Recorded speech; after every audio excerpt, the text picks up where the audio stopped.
Hi, I'm Chris Barris with Oxebridge Quality Resources, and welcome to the first video review of ISO 9001 2015. Now, one caveat: we're going to be looking at the committee draft version of 9001, not the final release. There's going to be a few changes probably made between now and the final release, which does get published, so we're only looking today at the committee draft. Now, between you and me, they're not going to make any changes. It's pretty much what you see is what you get. But let's pretend that they're going to make changes, so I'll throw that caveat out there and you can do with that what you will. Specifically today, I wanted to talk about something that has given a lot of clients and companies trouble under ISO 9001-2000, and that's the process approach. And unfortunately, I'm sad to say that the 2015 revision doesn't make things any clearer. In fact, it makes it much, much worse. This is going to cause endless problems for companies and registrar certification bodies alike, and inevitably a lot of friction between those two parties as they fight for an understanding of the interpretation of this incredibly bad standard. So the process approach under the previous standard, ISO 9001-2000, and then subsequently the 2008 amendment, was already badly defined. Companies had a terrible time trying to understand how to implement the process approach, which was defined in clause 4.1, and the inclusion of a very terrible graphic, which I like to call a cartoon. The cartoon in 4.1 caused a lot of problems for people in understanding what they were supposed to do with this kind of weird graphic thing that the standard included. The good news is under the new standard, at least they got rid of the cartoon. But that's about the only benefit. If you had trouble understanding the process approach under the previous version, it's going to get, like I said, much, much worse. But what does that mean specifically?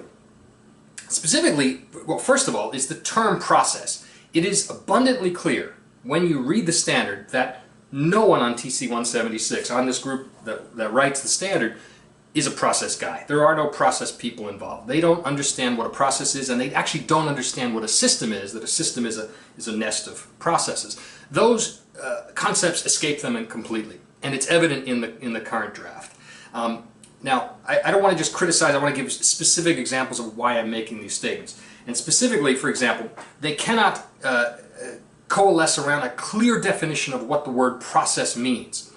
So it's poorly defined, and then, to compound it, the standard jumps between other words which it intends to mean as a process, or in some cases they use the word process when they really don't intend it to mean what they've come to distinguish as a process. For example, they dip between the words process and program.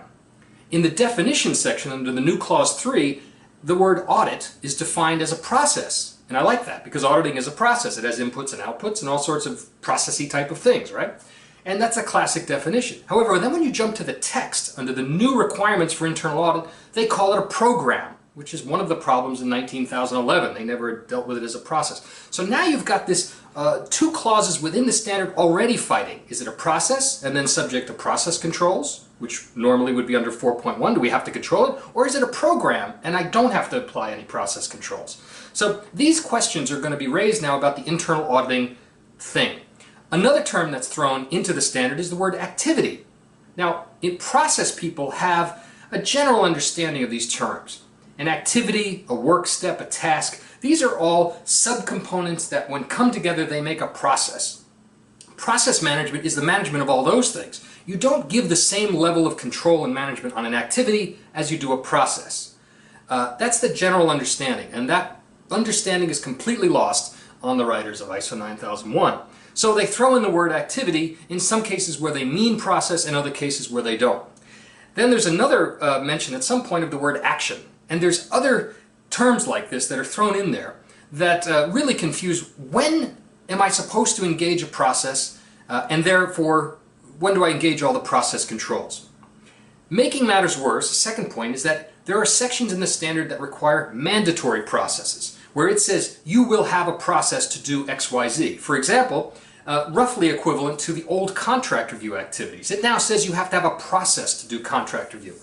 And that's troubling because ordinarily everyone understands, and the old standard said this, is that the organization decides what its processes are based on its industry, its customers, its needs, these kind of things. The standard doesn't determine what is a process, and the auditor certainly doesn't. They're not allowed to. The company does. Now we have the standard specifically saying this is going to be a process. That means technically that everyone, no matter what your business is, you're going to have a contract review process, and you're going to have to subject that to all the process controls, which were, again, normally defined under 4.1 under the previous standard. So, and there's a few other areas where it says you will have a process to do this.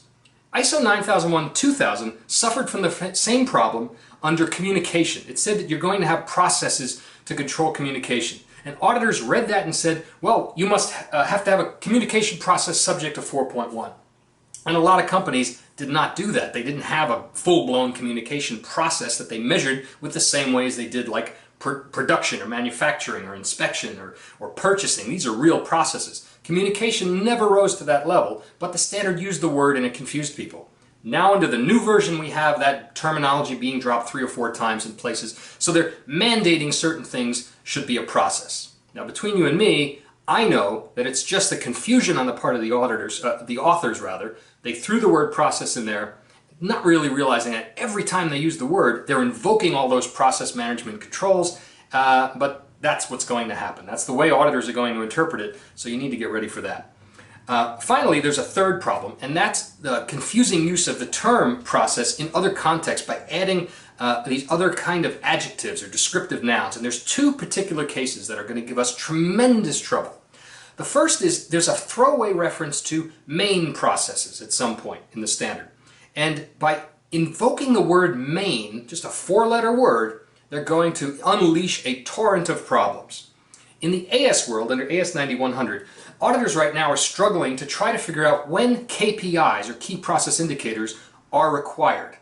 And so this started a debate on, okay, a company defines its processes, but which ones are key?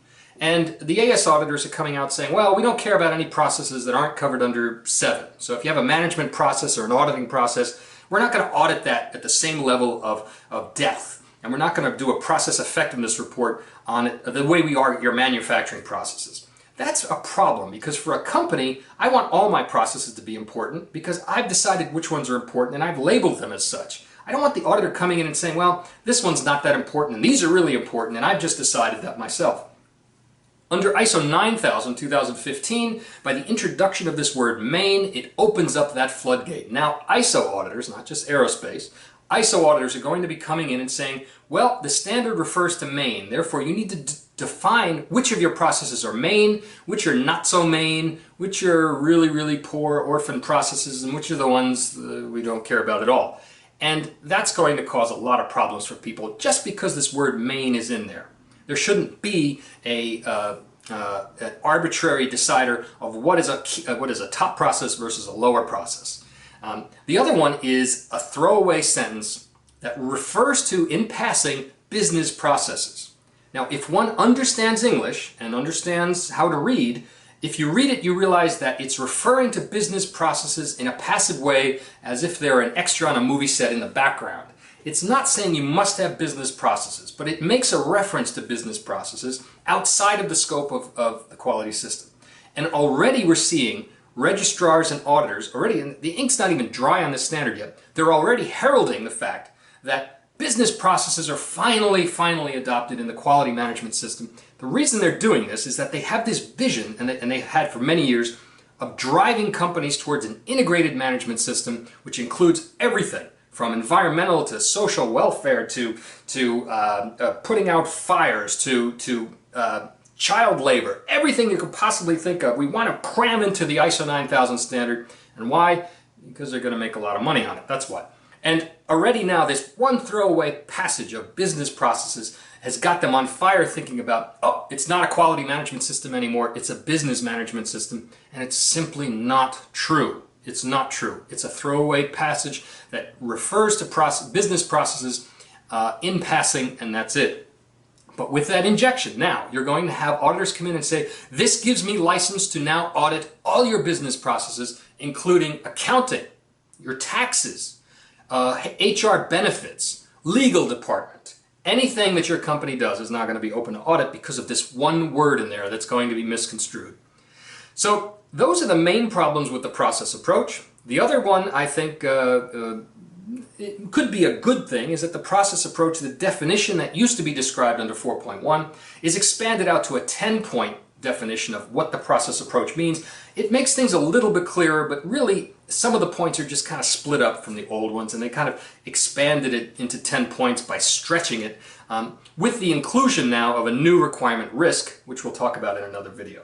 But in short, the ISO 9001-2015 standard, as written now in the committee draft, is an absolute train wreck in a nuclear power plant on fire in an orphanage. For practitioners and users of this, it's going to cause tremendous problems between users and registrars who are going to disagree on what a process is and which ones need to be controlled and which ones don't, because of improper and inconsistent usage of terms, the inclusion of these mandatory processes, and then the inclusion of these strange terms like business processes and main processes. It's a mess, unfortunately. So come back, we'll do more videos on this, hopefully not in my kitchen next time, but you know, I was hungry, so cut me some slack. Thanks very much for watching, and thanks.